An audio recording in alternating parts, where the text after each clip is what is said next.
नमस्कार दोस्तों, स्वागत है आपका 100% इंग्लिश के यूट्यूब चैनल पे। दोस्तों, आज हम डिस्कस करने वाले हैं एक ऐसी पोयम जो सिर्फ एक फिजिकल जर्नी नहीं बल्कि एक मेटाफोरिकल लाइफ जर्नी भी है, जिसका नाम है एंटरप्राइज। ये पोयम लिखी गई है इंडियन इंग्लिश पोएट नसीम एजिकल के द्वारा। इस पोयम में हम देखेंगे कि कैसे एक ग्रुप बड़ा एक्साइटेड होकर एक जर्नी शुरू करता है, लेकिन जैसे जैसे रियलिटी सामने आती है उनका यूनिटी, विजन और एंथुजियाज्म सब धीरे धीरे टूटने लगता है। इस वीडियो में हम पोयम का लाइन बाय लाइन एनालिसिस करेंगे। तो चलिए बिना किसी देर के शुरू करते हैं नसीम एजिकल की poem enterprise. It started as a pilgrimage, exhilarating minds and making all the burdens light. Journey की शुरुआत एक पिलग्रिमेज की तरह होती है, एक सेक्रेड और पर्पसफुल यात्रा। हर किसी का मन उत्साह से भरा हुआ है, सब लोग इमोशनल और फिजिकल बर्डन्स भूल जाते हैं। ये है honeymoon phase of animation, full of excitement, dreams, unity. The second stage explored but did not test the call. The sun beat down to match our race. दूसरे स्टेज में group के लोग नए एक्सपीरियंसेस एक्सप्लोर करते हैं, लेकिन अब तक उन्हें अपने मिशन को सीरियसली टेस्ट नहीं किया है। कॉल का मतलब है पर्पस या मिशन ऑफ द जर्नी, और सन बीट डाउन का मतलब मुश्किल कंडीशन शुरू हो गई है, लेकिन ग्रुप अभी भी जज्बे में है। गर्मी हो या टफ सिचुएशन, उनकी रेस यानी कि डिटर्मिनेशन से मैच हो रही है। We stood it very well, I thought, observed and put down copious notes on things the peasants sold and bought, the way of serpents and of goats. Poet कहते हैं कि उन्होंने इनिशियल चैलेंजेस को काफी अच्छे से हैंडल किया। Group ने हर छोटी बड़ी चीज ऑब्जर्व की, लोग क्या बेच रहे हैं, क्या खरीद रहे हैं, जानवरों का बिहेवियर, सब कुछ लिखा। किसमें? कॉपियस नोट्स में। लेकिन ध्यान देने वाली बात है, फोकस सिर्फ सुपरफिशियल चीजों पे था, ना कि जर्नी के असली मकसद पे। यानी कि वो मकसद भूलते जा रहे थे। Three cities where a sage had taught. यात्रा में ऐसे तीन शहर आए जहां किसी महान गुरु ने अपना ज्ञान दिया था, लेकिन ग्रुप उन टीचिंग्स को समझने के बजाय उन जगहों को टूरिस्ट अट्रैक्शन की तरह देख रहा था। But when the difference arose on how to cross a desert patch, we lost a friend whose stylish prose was quite the best of all our batch.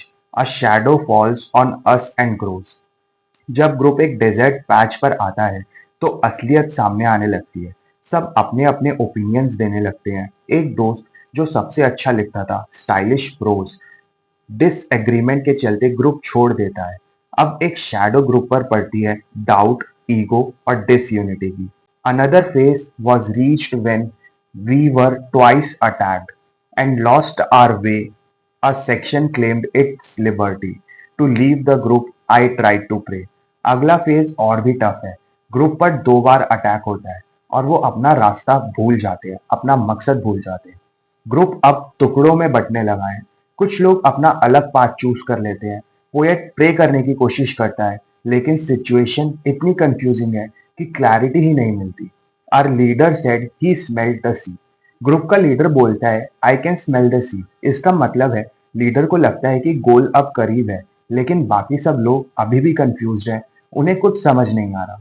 We notice nothing as we went, a struggling crowd of little hope, ignoring what the thunder meant, deprived of common needs like so, some were broken, some were merely bent. Group एक struggling crowd बन चुका है, थका हुआ, hopeful नहीं, confused. वो लोग science और वार्निंग, जिसको कि यहाँ पर थंडर से सिंबलाइज किया गया है, इग्नोर करते हैं। बेसिक जरूरतों से वंचित है, जैसे कि soap, that is personal care भी अब उन्होंने छोड़ दिया है। कुछ लोग मेंटली या फिजिकली ब्रेक हो गए हैं, कुछ बस बेंड यानी कि कॉम्प्रोमाइज है। When finally we reached the place, we hardly knew why we were there. The trip had darkened every face. Our deeds were neither great nor rare. Home is where we have to gather grace. जब वो अपने final destination पर पहुंचते हैं तो किसी को भी ये समझ नहीं आता कि जर्नी शुरू ही क्यों की थी। सबके चेहरे उदास हैं, कोई बड़ा काम नहीं किया, कोई यूनिक अचीवमेंट भी नहीं। पोएट कहते हैं home is where we have to gather grace, यानी असली विजडम, असली ग्रोथ अपने अंदर होती है, किसी ग्लैमरस जर्नी में नहीं। मोरल मैसेज देख लेते हैं पोयम का। तो दोस्तों, एंटरप्राइज एक पोएटिक वार्निंग है। जब भी कोई नया मिशन या सपना शुरू करो तो उसमें ओवर कॉन्फिडेंस और आइडियलिस्टिक यानी कि अनरियलिस्टिक एक्सपेक्टेशन नहीं होनी चाहिए। पोएट कहते हैं सफर शुरू करना आसान होता है, लेकिन उसे पूरे डेडिकेशन से कंप्लीट करना, यूनिटी बनाए रखना और असली गोल्स को याद रखना ही असली चैलेंज है। आखिर में वही इंपॉर्टेंट है, अपना घर, अपनी इनर जर्नी, अपनी ग्रेस। ये पोयम सिर्फ एक जर्नी नहीं है, ये एक टाइप का लाइफ लेसन है जो कि हमको सिखाता है कि डिसिप्लिन एक जर्नी में कितना ज्यादा इंपॉर्टेंट है। तभी तो आप देखते हैं कि 1000 लोग एंटरप्रेन्योर बनने की एक जर्नी को शुरुआत करते हैं, उनमें से 500 से आधा पूरा कर पाते हैं और 5 लोग ही पूरा कर पाते हैं।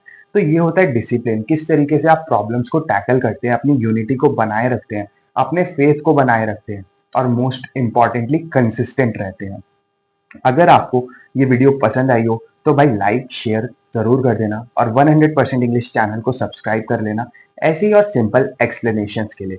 और 100% इंग्लिश चैनल पे जैसे कि आपको पता ही है, आपको मिलेगा अपनी इंग्लिश लिटरेचर से जुड़ी हर एक प्रॉब्लम का फुल प्रूफ सोल्यूशन।